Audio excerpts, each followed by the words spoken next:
okay, well, Jim Harbaugh was about to get a contract extension.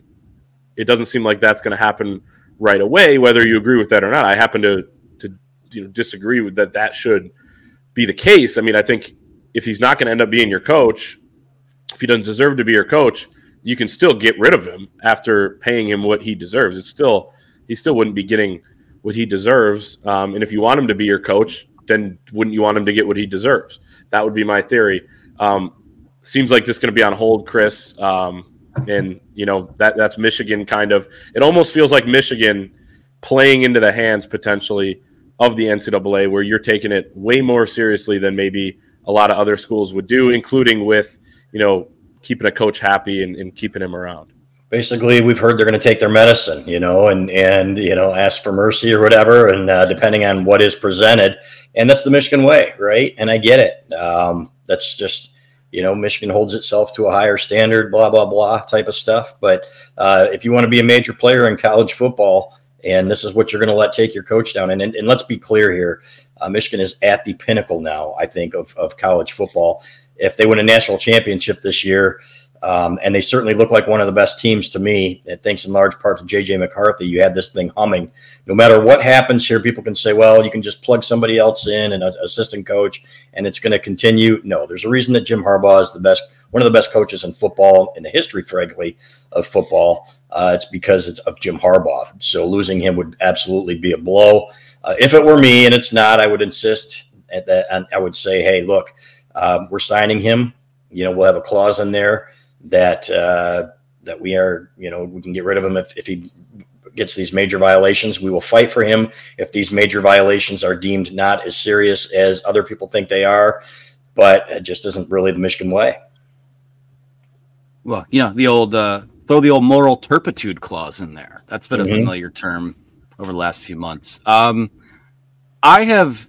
First off, I mean, it's kind of a twofold issue in that this contract should have been done in the winter. So the fact that we are even still here anyways is maddening. And the fact that, now they could press pause on it is, again, I feel like, I guess you kind of have to, because if there's findings of an investigation that, there's more wrongdoing, I get it. But that's the other thing too, is that he is still under contract. And that's what I'm sure the people in the administration will argue. Well, he's under contract. We don't have no plans to get rid of him. He's still under contract, but that I can see from their perspective now why there would be the hesitancy to, rush to sign him to a raise with what's in the news. But he should never got to this point in the first place. Like he should have been the highest paid coach in the Big Ten, probably last winter, not even winter of 2023. So from there again, I would just, and not that any of these people are listening to this, maybe they are, but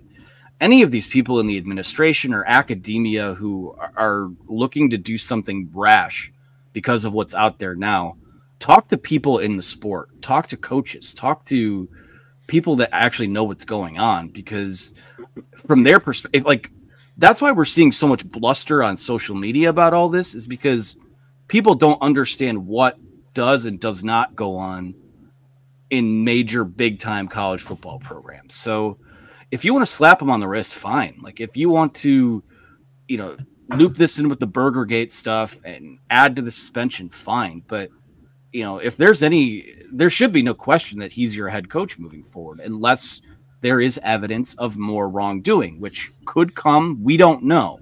But the fact that that a contract has to be put on pause now when it should have been signed months ago to begin with is that's another self-inflicted administrative wound. There's no other way around that.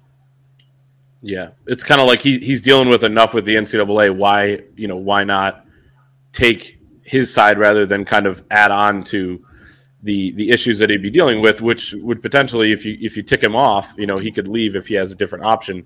And it feels like, I think the fear from a lot of Michigan fans I've talked to is that Michigan won't have the correct backbone to fight the NCAA like a lot of these other schools do in cases that are much more severe. But we'll have to see how that plays out, how potential meeting late this week plays out as well.